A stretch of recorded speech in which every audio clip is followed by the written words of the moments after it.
There are just a couple of people still drifting in, but I think we'll start in any case. I'm Gabby Marcus, I'm the director of the Clearinghouse, and it's the Clearinghouse that's hosting this event today. Before we launch into proceedings proper, I'd just like to acknowledge that we're on Aboriginal land and to pay our respects to elders past and present. Obviously, violence against Aboriginal women is a key issue for the Clearinghouse, and it wouldn't be right to let the event start without that kind of acknowledgement. There are a couple of housekeeping issues. First of all, I'd like to introduce you to the other Clearinghouse staff who are here today. There's Rochelle Brown, who's the Senior Policy Officer, Senior Research Officer, and Julia O'Rourke, who's our Communications and Information Officer. So you might have met them or spoken to them on the phone, or you will certainly have the opportunity to meet them today. In terms of how the day is going to run, we're going to have 2 keynote speakers this morning, and then a panel discussion, morning tea. I don't know, you've got programs, but basically there are 2 workshops which you will have signed up for this afternoon. We're hoping that Rose Solomon, who's running the workshop on Indigenous issues, will come. I've spoken to her this morning. She's incredibly ill, so unfortunately she won't be able to participate on the panel. But other than that, everybody else is still standing, or more or less still standing, though we have had a few people saying that they don't feel particularly well. In terms of anything else that you need, you can either ask Rochelle, Judy, or myself, or one of the conference organisers from Happenings. There's 3 people who are here all day who will be able to help you with anything that you need. And the toilets are just out there somewhere.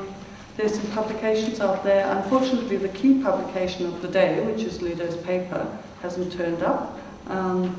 But what we will do is we will send you all a copy because we've got all of your contact details, so we will undertake to send everybody a copy. If by any chance you don't need a copy, it would be great if you let us know, actually, because we've got quite limited supplies.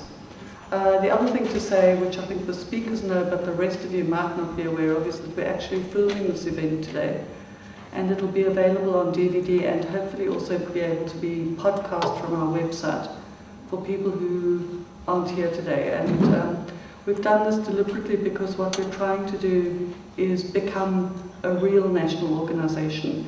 I mean, because we're based in Sydney, I think a lot of people view us as a Sydney organisation, but we do have a commitment to making things accessible nationally. And particularly to people who can't afford to come to events like this or who are unable to attend for whatever reason. So therefore we've decided to make it available on DVD and hopefully on the website. But that's a new endeavour for us, and Shane assures me that it'll work. This is Shane, so we're relying on him to do all the technological bits and pieces. Okay, I've just got a short presentation just to explain to you. Michelle's just reminded me I should welcome you all. Welcome. The slide does say it. Welcome to all of you. And we're delighted that people have come. I mean, we know that there was quite short notice for this conference, and at one point it looked a bit shaky in terms of the registrations because it takes a long time for people to actually get permission and organise to come. But we've got a fantastic array of people here today. Amazing mix of people from the community sector, the government, people who work at the real grassroots, people who work at the high end of policy, and hopefully that will lead to some incredibly useful and informative information sharing for all of us today. Now, hopefully this will work. Okay, so welcome. We've got, as I said, 2 keynote speakers, a panel discussion, and then 2 workshops which you will have signed up for, and then the plenary. I'm hoping you'll all stay for the plenary, even though by then we'll probably all be really tired. But the plenary is when we're hoping to pull it all together and to get some key ways to move forward around this issue, some key guidance and guidelines that will be able to assist us all as we help with working on programs of this kind. So why are we here today? The Clearinghouse has been involved with this issue for a while. It's something that we've had a reasonable leadership on, because in 2004, Robin Edwards did a report for the Clearinghouse, which was funded by the Department of Community Services, called Staying Home Leaving Violence, and that was a research study which looked at case studies for around 29 women. And one of her key recommendations, I'll let you just have a quick look at that.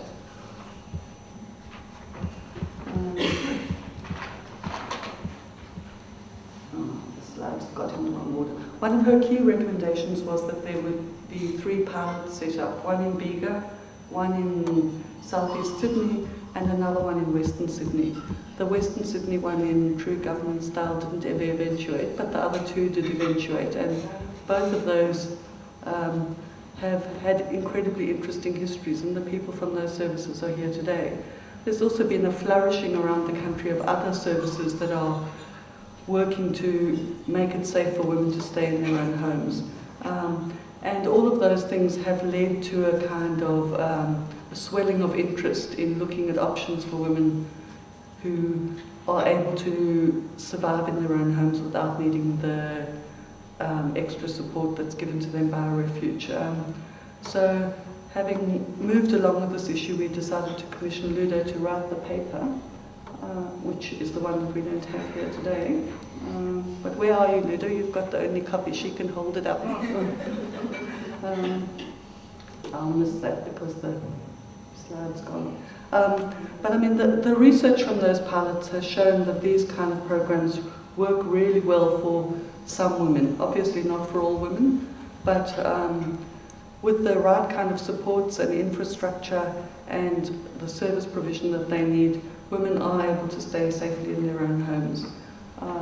So we've come here today to look at ways of enhancing women's safety, encouraging people to explore these kind of programs, and to see if we can move the debate on.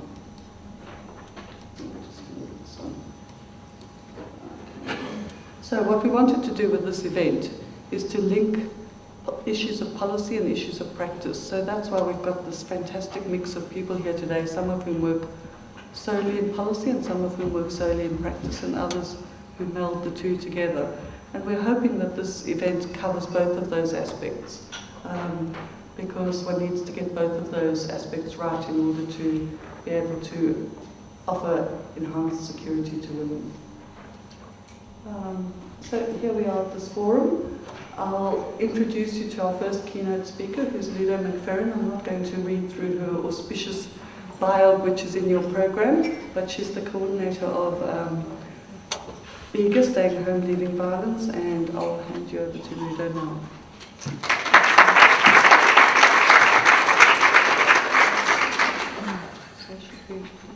Yeah.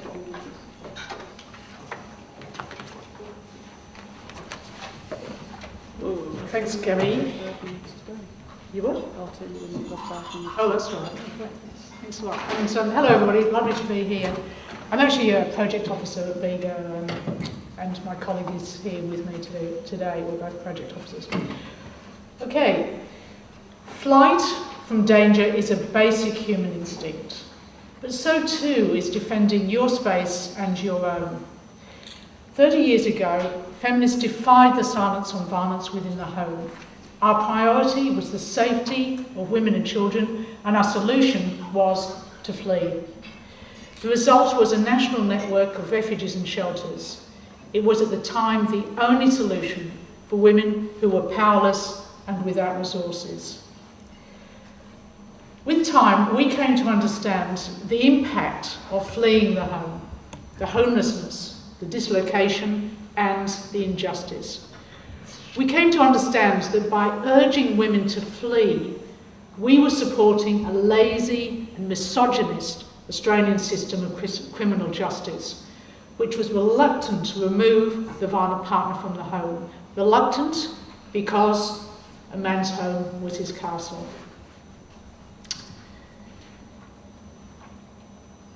But since the mid-90s, this castle myth has been challenged. Women are now prepared to defend their space and their own. Women are reclaiming their right to the castle. We know that domestic violence legislation in all states and territories from the early 1980s provided the option of excluding the violent partner, but that there was ignorance of the option and a reluctance by many in the criminal justice system to use this option. We know that the vast majority of women experiencing domestic violence do not use crisis domestic violence services, still the main funded response to domestic violence in Australia. We know that women's services began lobbying in the late 90s to become, for exclusion to become a real option, and that this lobbying was followed by a number of reports. In 2000, Home Safe Home was commissioned by Wesnet. In 2002, Family Violence and Homelessness, removing the perpetrators from the home, for the Victorian DVIRC. In 2003, Pathways, How Women Leave Violent Men, for the Tasmanian Government. And in 2004, Staying Home Leaving Violence, for the Clearinghouse. We also know that since the 1990s, a number of models have demonstrated that this is a viable option. In 1998, the Women's Refuge in Port Lincoln found that installing phone alarm systems in the women's homes made an enormous difference to those women's sense of safety. In 2002, the Eastern Domestic Violence Outreach Service here in Melbourne challenged the myth that magistrates would not grant exclusion orders. Staying home safely as a real option for women became part of the service culture of EDVOS. From 1998, the ACT integrated model, the Family Violence Intervention Program, built on an expectation that women in that fortunate territory could stay safely home. As a result, after a visit from the police and the DVCS, the Domestic Violence Crisis Service, and the ACT, the majority of those women subjected to violence do remain in their own homes. In the 6 years from 2000 to 2006, there's been a reduction in the number of women needing to go to a refuge and a reduction in the number of offenders remaining at home. We now know that we need statewide integrated domestic violence systems in order to ensure a resourced, consistent and monitored response which is equitably available across states and territories. This is necessary to provide the police protection, the court orders and sanctions, and the support networks for women and children to stay safely home. Stopping domestic violence must be a mainstream and an integrated strategy. The Tasmanian Safe at Home program has been described as representing Australian leading practice, and the scale of the integrated system being introduced into Victoria is impressive. Australia now has 3 excellent state and territory models to compare, contrast and learn from. How did this change happen? We now know that systems change on this scale has required leadership by people with power, where leaders have committed the resources and the motivation. Large-scale change is happening over the long term. We know that other countries are also testing new strategies to make the home safer for women. And we should continue to assess, for example, the construction of safe rooms in homes in the UK, and in the US, the advances in the use of electronic monitoring of offenders. In Australia, we have developed risk assessment procedures, safety planning, and have tested the value of carrying out safety upgrades in the home. These procedures need ongoing assessment, as does the best method for delivering these to women and children. How, for example, can the relatively low-cost security upgrades be best delivered across the state? At the core of this question is the relative roles of the government and the community sector. Who is best at delivering what and how? We know that the majority of women who choose to stay in their homes will benefit from the support of their family, their friends and their workplaces. and that the excluded partner too will benefit from some critical support from his personal network. For 20 years, the message to the Australian community was that the home was not safe, that to leave a violent relationship meant leaving your home. Now we have a new message, and it's a message which requires the engagement and the education of the Australian community. We now know more about what sorts of women are likely to want to stay safely in their own homes. From New South Wales research and the 2 pilots in New South Wales, we know that these women are attached to their homes, that they are likely to be aged in their 30s or 40s, and that they're more likely to be in employment than not. We know that they may live in a mortgaged home, in a privately rented one, or in public housing. We also know from our experience that it's likely that their partner has a police history. This information suggests that staying in the home will not be the choice of women who have no attachment to the home and who can't afford to do so.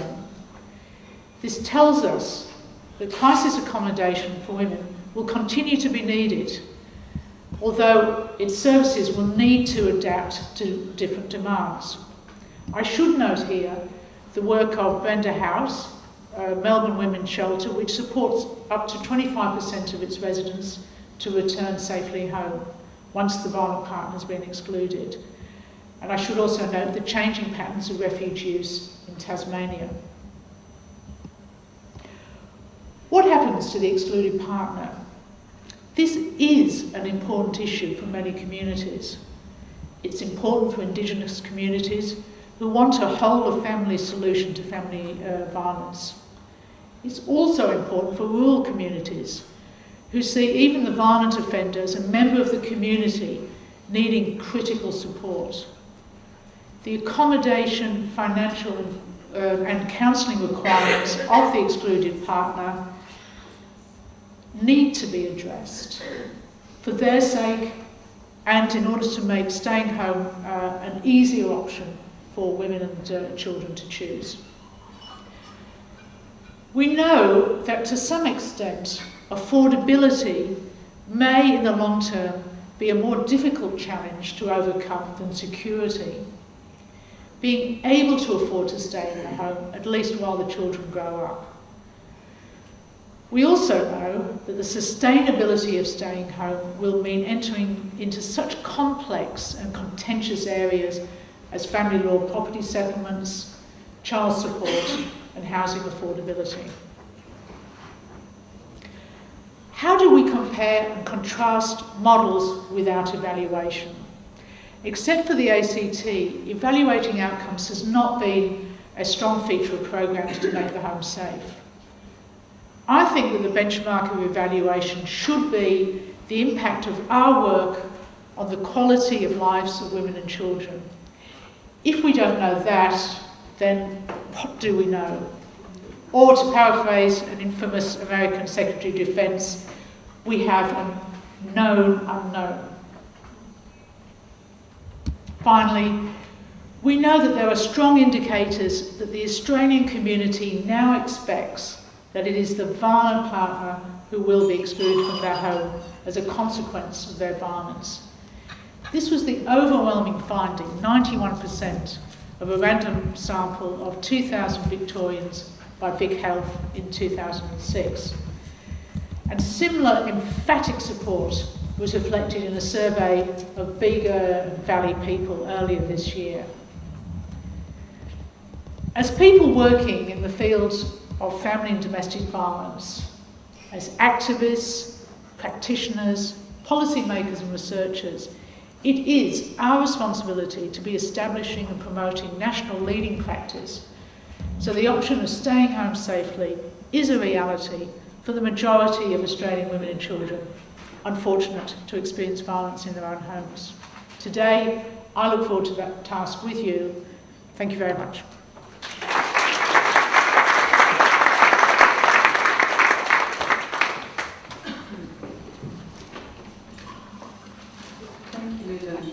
We'll have an opportunity to ask questions for both the keynote speakers at the end. I'll introduce you now to our second keynote speaker, Liz Little, who's the Principal Consultant with the Department of Justice in Tasmania. Liz, I'll hand over to you. I'm here. Thank you. Gabby. Can I apologise? I'm one of those people that's slightly not well. So I've got a voice like sandpaper, and I hope that it'll last until the end of the day. But if I actually have a coughing fit and disappear for a moment, take no worry, I will live. Okay. Just picking up a little bit from what Ludo said, one of the critical issues in terms of integrated responses is that safety management for victims of family violence is an ongoing process. It is not possible to talk about people remaining safely in their home unless you can continue to manage their safety in their home for a significant period, moving out of what I call an incident-based approach, which I think is the traditional approach that we have had in Australia and which we continue to have in a significant number of states. So I just want to put that on the table. What I'm going to do in this morning is just really talk to you about what an integrated response looks like, what our response is. I'm not going to talk to you about how we got there or some of the nuances of working, some of the stories, the funny stories, the good stories, the painful stories. Hopefully we'll talk about some of those things a little later in the workshop today. Okay, let's see if I can get this thing to rock and roll. So, Safe at Home, where did it start? In 2003, our Attorney General, who was a woman called Judy Jackson, asked the Department of Justice to develop a framework for family violence which was pro-arrest, pro-prosecution, inclusive of perpetrator programs, recognised children as victims, and was based on the What Works literature. We had a group of us come together from across the Justice Department, which is where I was, the Health Department and the Police Department and the Premier's Department in the first instance. Now what happened very rapidly, we realised that we could continue to pour money into a system that was having major problems in terms of demand, which was the traditional refuge system, which is where women were fleeing to try and find a place of safety. The amount of money that we would have had to pour into that system to patch it up to make it reasonable to meet future needs would have been enormous. Or alternatively, we could design a brand new system. And so we said to the government, it's your call, we can't do both. What happened was they actually gave us the call to design a brand new system, and they also guaranteed that no money would be taken out of the existing system to fund it. We were given $17.7 million for a brand new system to overlay and sit near what has been the traditional family violence response, which is the shell-type thing. And Ludo referred to changes of patterns, and certainly my contact with our people working in the refuge sector, they're very clearly saying there's been a significant change, a lot less people coming through in the crisis of family violence. Those that are coming through in crisis are being very closely managed by police for safety and are there for much shorter times. There is in fact though a group of victims out in the community who have had family violence a long time ago or a fair while ago in their history who have been displaced from their homes and are still moving around a cycle of relationships and accommodation. And they are often identifying now at shelters, their first point of identification is that they are homeless people. And that when they actually begin to explore the nature of the homelessness, family violence lies behind it. So we haven't got numbers on those sorts of figures, but it's very, very clearly coming out from our shelters right across the state that that's the sort of change that we're beginning to see. And the other thing we're obviously beginning to see in that group of women that are going into shelters as well are women that we call the complex client group, women who might have concomitant substance abuse issues, mental health issues, and acquired brain injury or other significant injury loads that they're carrying from their life experience, including their experience of family violence. So we're certainly seeing that type of change in terms of who's using the emergency accommodation system. So the policy principles that we had in Safe at Home were very clear and have stayed absolutely consistent, and they've never changed, and every time we have an argument across departments we go back to these policy principles and we use them. So in Tasmania, family violence is deemed a crime, and where evidence exists that it's been committed, arrest and prosecution will occur. The whole Tasmanian police force has been retrained in terms of criminal investigation. We now use DNA evidence collection. We treat family violence scenes as crime scenes. We now have 145 specialist trained officers, which means that over 10% of the Tasmanian Police Force now are specialist domestic violence officers. They've done an intensive week-long course. Recently, for the first time, working in the field of, they advertised the positions for senior officers to work in the field of family violence, and they had more applicants than they could actually fill into the positions, which I gather is a first for police in Australia. Normally they have to be sort of pushed in there. Well, in Tasmania, because we've moved into smart policing, we recognise that if you actually recognise the criminal nature, you treat it like it has evidence about it, and you talk about criminal profiling around offenders, you begin to understand patterns of violence, then police will embrace it because it becomes smart policing, it becomes intelligent policing, and that's really where Australian police forces are going, and that's quite critical in terms of culture change. Excuse me, drink break.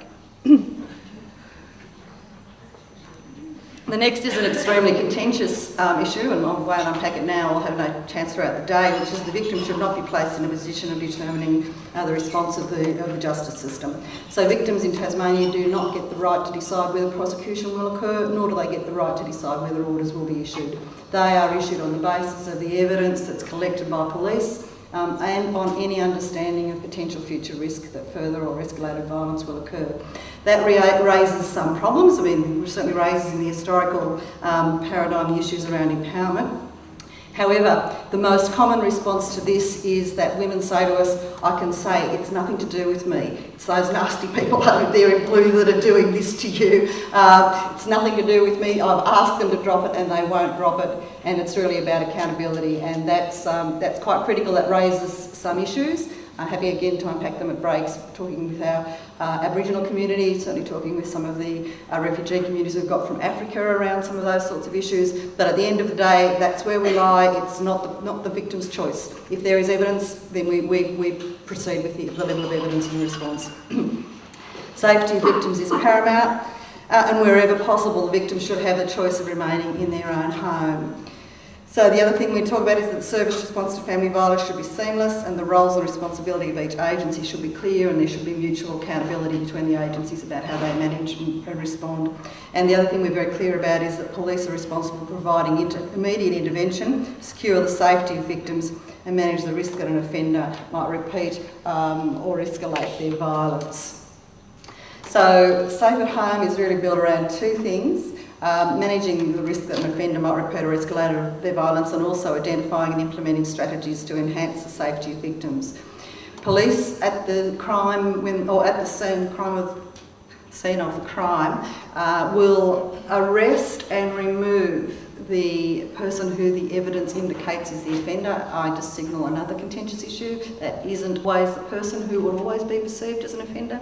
We are beginning to pick up cross-changing between victims and offenders, and it's an interesting thing, and I'll talk about that another time again because we can't unpack that one today, but I'll talk about it if people want to follow up. So what we do is that there's a thing called the Risk Assessment Screening Tool, which is an actuarial tool that was based on a thing called the SARA, which is the major international sort of assessment tool around danger and risk. We've had that now been validated by the Tasmanian Institute of Law Enforcement Studies as an indicator of likelihood of risk reoccurring or escalating in the future. And the other thing that happens is that we do a safety audit. So police actually administer a safety audit around family violence. If it is a family where there is a medium to high risk, the victim actually gets a written safety plan. And that safety plan would do things, for instance, would actually move through talking about changing patterns of movement. You know, that if you regularly go to the supermarket and the same supermarket at 10 o'clock on Thursdays to do your shopping, you begin to change that around. So what happens is that the police, the Victim Safety Response Team police, work with the victim to look at how they can be part of managing their safety.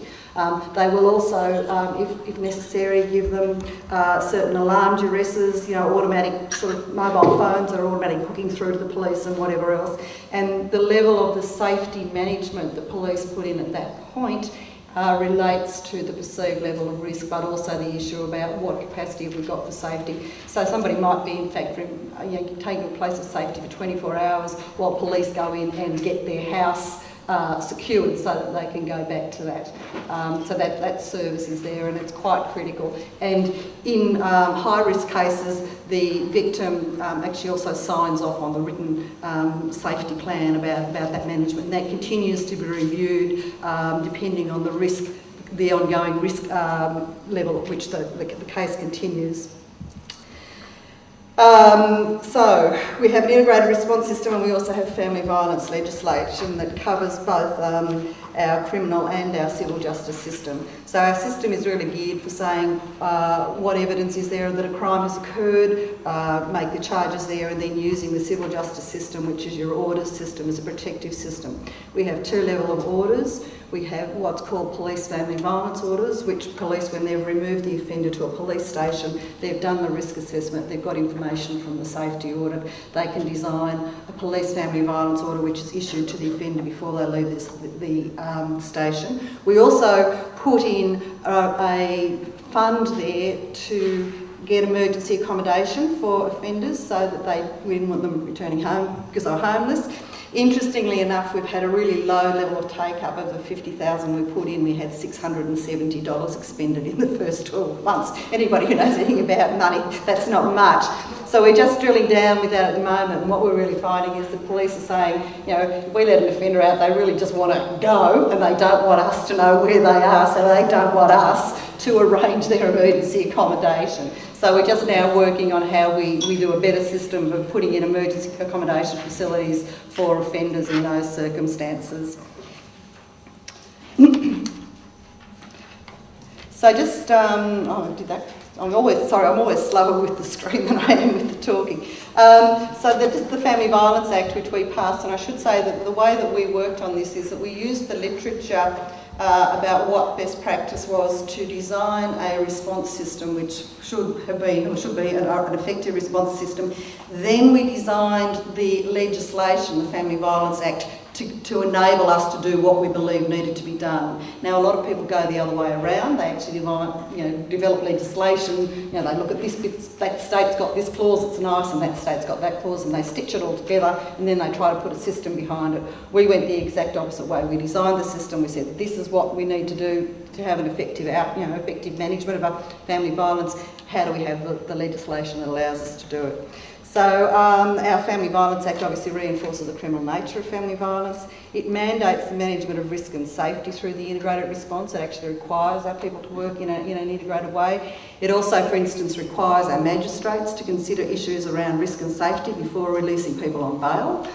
So I don't know any of you know the justice system, but there's a concept called recognizance. So mostly historically with bail, it's whether they were liable to turn up at their next hearing. Now it's in Tasmania, are they liable to go out and commit family violence again? And that's been a really interesting learning profile in terms of the courts to actually have to put that in and balance that and begin to work with police to look at things like the outcomes of the RAST scores, to begin to sort of say, well, what is a high risk offender? What does that mean? What is our capacity to deliver safety in these circumstances, and for the court to balance that in terms of using their powers to keep somebody contained, which is our lovely term that we use. It's a bit like that lovely term collateral damage that the Americans used a while back there. It also includes physical, psychological, emotional and economic violence, and they're all criminal offences in our states. They're not just sort of add-ons, and that's quite critical because we are really seriously looking at, I guess, what we call the stalking models of family violence, which the criminal justice system has been extraordinarily bad about dealing with. I talked about one culture change in the criminal justice system that Safe at Home has shown us is it's transformed us from thinking about a single incident that occurs once to beginning to embed any one incident of family violence in the long history of family violence. And the issues of drawing in emotional, psychological and economic violence allow us to put what is going on in a relationship, a violent relationship, in a long context. And the risk assessment screening tool actually creates a legitimate means for us to present that to the court. And that's been the biggest change. When you talk to police officers about why they hate working with family violence historically, it's because they turn up this Saturday night, they've never seen that family before, they know that whatever they do this Saturday night, they're never going to see them again, they're never going to have anything to do with this family again, they don't know anything about the history, you've got two people disputing who's doing what with whoever. So if you move out of that and say, all right, well, you actually administer these tools, you get an understanding, you look at the profiles. There's some clear criminal profiling. Interesting enough, the material around family violence offenders comes from criminology, which is an area that the domestic violence field has really not looked into very much historically. Clearly we know, and Safe at Home's now beginning to show, that we would have around about a 30% deterrent effect for people who have what's called pro-social connections. That is, they've got a reputation to lose if somebody finds out that they're a family violence offender. And impulse control. They've got enough understanding of their own behaviour and enough self-control to change their behaviour if they realise it's going to be a very negative consequence, or at least control their behaviour. The other two groups are, and I think Ludo mentioned previous offences. 40% of family violence offenders from profiling are in fact violent people. You'll often find that they have violent criminal records, they have child protection or they have child protection issues, and they will also have animal cruelty histories. And they've got a completely different pattern in terms of risk frameworks from the others, who are what I call, the obsessives, the fear of lost people, who generally try to control by emotional closing down of somebody else's world, and these are the people who often also will move into full family murder rather than lose whatever. And I can go through those profiles if anybody wants to catch me, they're quite interesting, but when you begin to look in criminology, you actually find these profiles there, and you can find them in the actuarial risk tools. And so, and it's been a real education for our courts to begin to look at, when we're talking about managing safety, the use of SMSing and internet threats through stalking type behaviour, which in terms of when you're talking about managing ongoing safety, and particularly if people are going to be staying at home, what do you mean when when you're talking about contacting and using that sort of contact, particularly when that sort of contact in fact is often presented as love, love and care. And until you can actually see that pattern of SMSs or that pattern of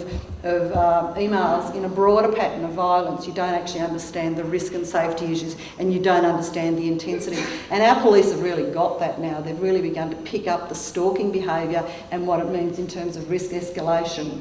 And that incredible outburst of violence often that comes with that, and they can actually relate that now in terms of profiling, which is a really important thing. The other thing is that our legislation recognises children as their own rights. They have their own right for their own individual family violence orders, if necessarily in relation to both their parents, if they want to take them out and whatever. We've set up children's services in their own right. I just don't like legislation much, but I just wanted to tell you about this bit, and I'm going to flick through it very quickly, but that's the section number you can get off the internet. One of the issues about giving people the right to stay at home was the issue of tenancy. Dealing with public housing was fine, but how do you deal with tenancy in the private housing sector? So as part of our legislation, essentially, the courts have the right, as part of a family violence order, to simply switch tenancy. They can just take the existing tenants' names off a tenant and put in the new tenant's name as part of a family violence order. Okay, and within that process, if there is a private landlord or a private owner, they have the right to appear and make a presentation about the court if they have a view about that, and then the court weighs that. And that legislation, that provision in terms of the Family Violence Act and the interplay with the Residential Tenancies Act is now beginning to use. Magistrates are getting used to it and using it again in terms of safety, which is really important. Probably the most... How am I going time-wise? Okay. The most important bit of our system, which I really got to talk about because it's the bit that we picked... Okay, fine, we'll get there. The bit we picked up from the ACT, and it's probably the real bang in the system, and it's interesting because the other states have been coming down and looking at what we're doing, and as I said, a lot of them are trotting off and creating new bits of legislation that look like our bits of legislation, or introducing risk assessment tools, but they're not doing a fully integrated system. They're just, they're creating policies. We're saying we're having an integrated system, but then we had equal opportunity policies for a year, and we still haven't got equal opportunity, but we won't go there. I just wanted to talk a little bit about the integrated case coordination process because it is quite critical. So operational police, as I said at the incident, administer both a risk assessment screening tool, and out of that they come up with a high, medium or low risk, and they also undertake the safety audit. The victim safety response teams, which is that 140 specialists I talk about, then manage the high, medium risk cases in terms of safety planning, and that's developed in consultation with the victim. We have a weekly meeting in our state in the 4 police districts, and at each of those weekly meetings, the victim safety response team present to that meeting every new case in that region for that week, along with the RAS incident, and all the services identify whether they have contact with that person. The role of the ICC is to do the ongoing monitoring of risk and safety. So the point of a risk assessment screening tool is that gets us a front-end response. It tells us where we come into the system, at what level, but then we have to recognise that over time risk can go down, it can go up, or it can remain stable, and we have to actually get that information. And the best way to get that information is to have shared information between those working with adult victims, adult offenders and children. So we have the capacity when the police bring in the new cases, they can, if there are significant risk and safety issues, they will stay as the case coordinator for that particular family. If the risk and safety matters are reasonably stable, then it will pass to another case coordinator from one of the other services, and that case coordinator is responsible for the whole integrated case coordination process.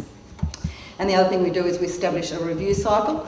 If we're regarded as high risk, then we review them on a weekly basis. But for instance, if he's in jail, we might be reviewing that until we know he's coming out, and we obviously link in with the jail and get the release times and have all of that feeding through this process, as well as any court times, any of the orders, everything that we have that we know is going on anywhere in the criminal justice system, in the counselling services, anywhere in the system is fed into this meeting.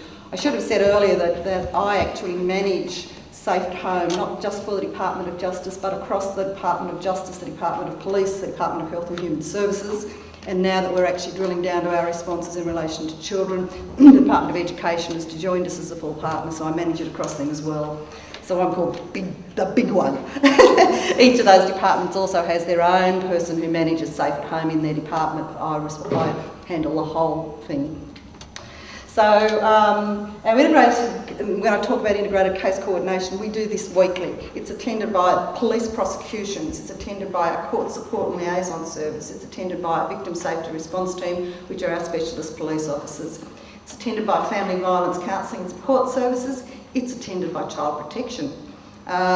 And by special needs workers. So under Safe at Home we have special needs workers who look at particularly the needs of people, both victims and offenders, who have got needs such as intellectual disability or mental health needs, and what's happening in terms of them getting caught into the criminal justice, the court process.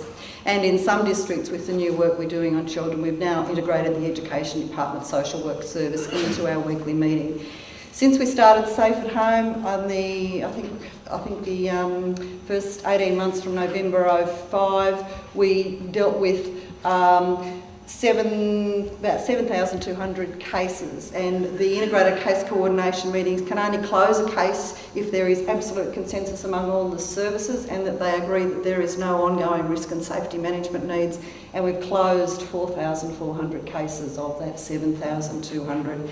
So, and one of the interesting thing about that is it's been, and it was really hard when we started, and we'll talk a little bit more about it in the workshop, but the sharing of practice wisdom and using each of those services to do what it is to do best.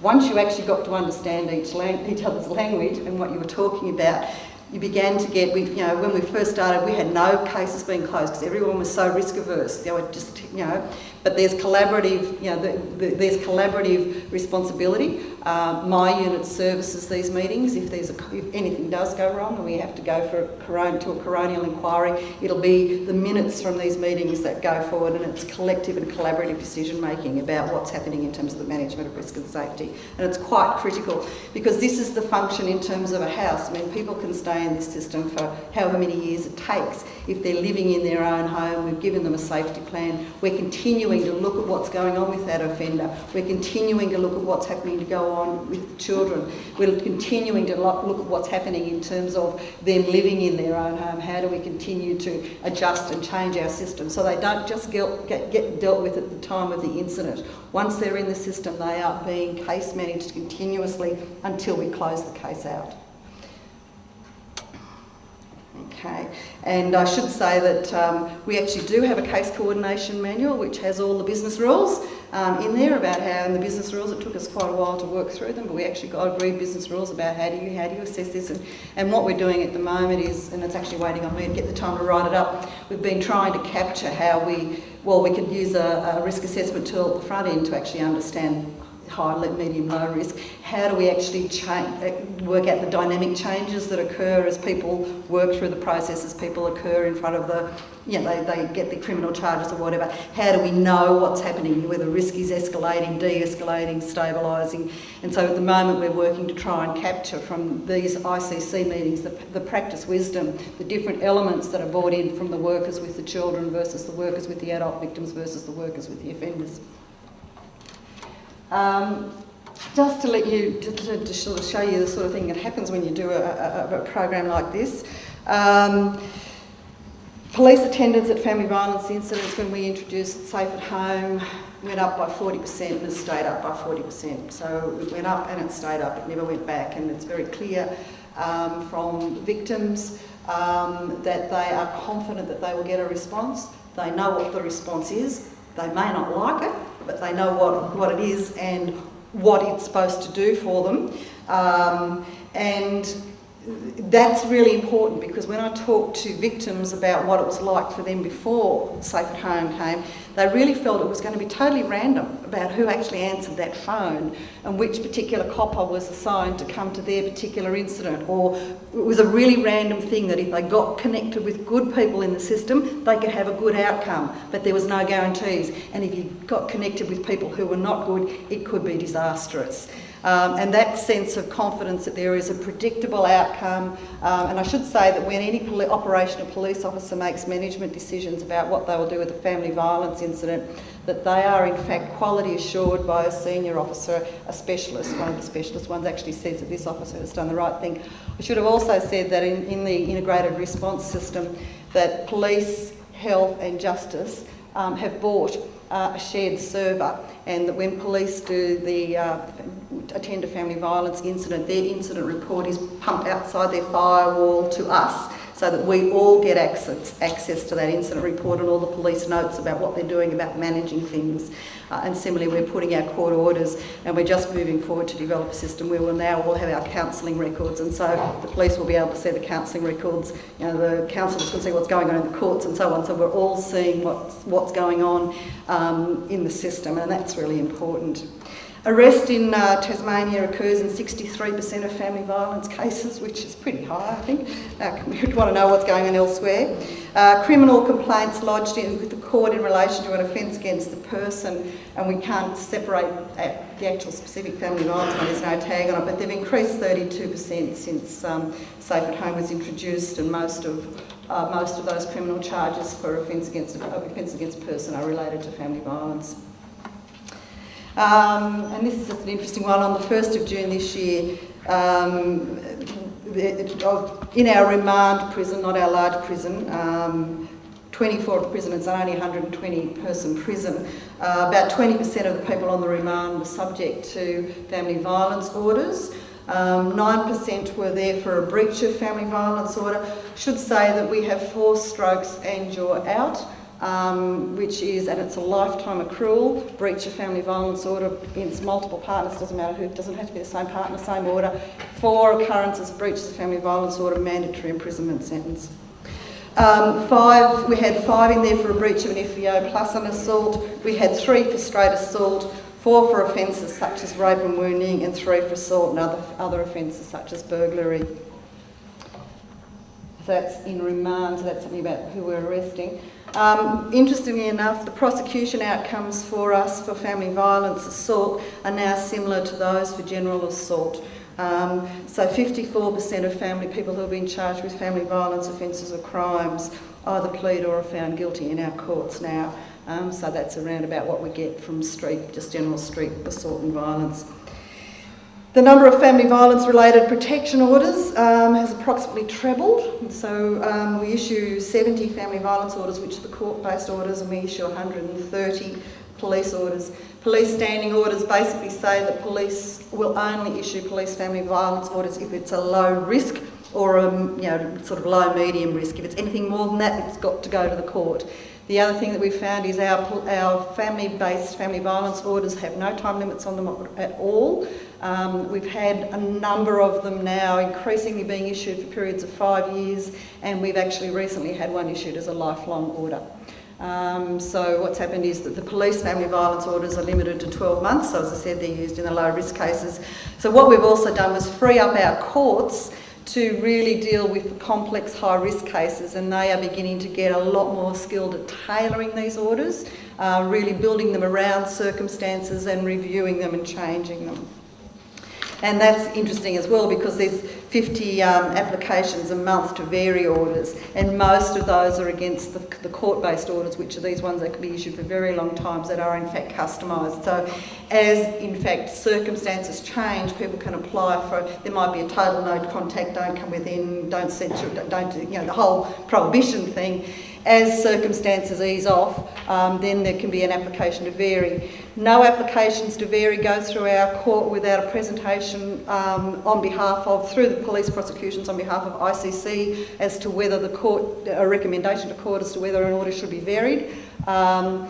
And the basis on that is really if there is no change to risk and safety matters that were assessed in the first instance, then there is a recommendation that there's no variation.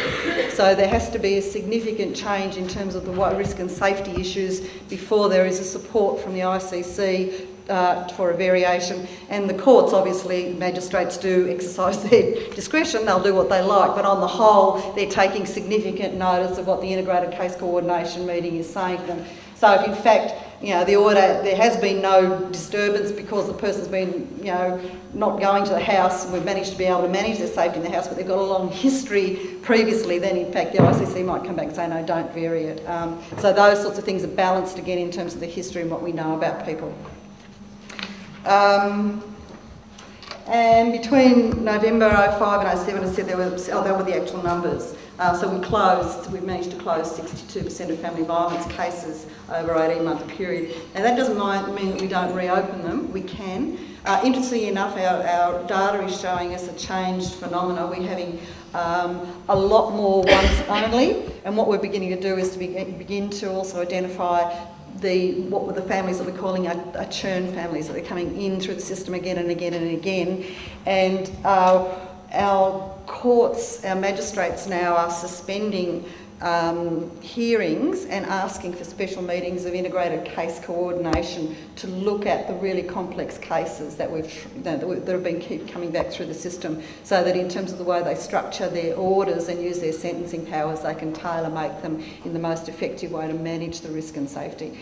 And I just keep saying this stuff because it's certainly about what you do on the day when there's a police call out and there's an incident. But if you really want to manage risk and safety, and you really want people to be able to minimise the trauma of having to shift out of their own homes or whatever, then you've got to have this system has got this capacity to have ongoing management, and who can keep adjusting to the changing circumstances of people's lives over time. I mean, when the family court gets involved and we need to do a few things there, that's quite critical. And I should say we now have a specific protocol with the family court in our state, which allows our magistrates and now have agreed to suspend family court access orders for periods of 21 days when the orders themselves are a source of risk or safety.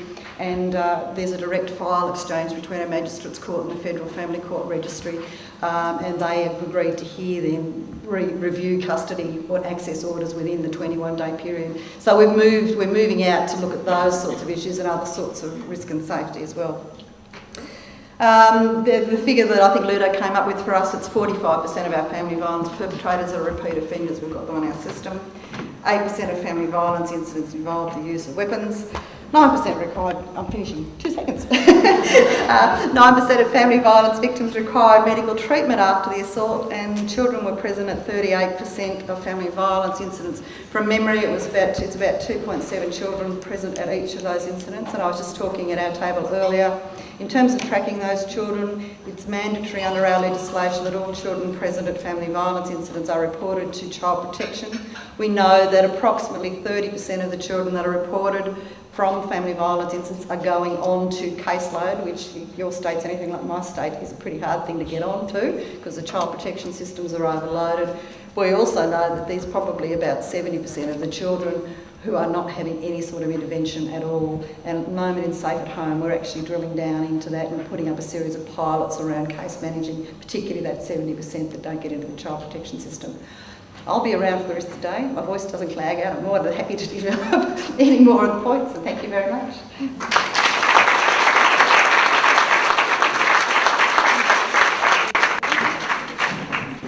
Okay, we're happy to take your questions. Thank you, Liz. That was really interesting, and I think for the likes of me and those other people from New South Wales, we can only sit here and dream of a system like that in New South Wales.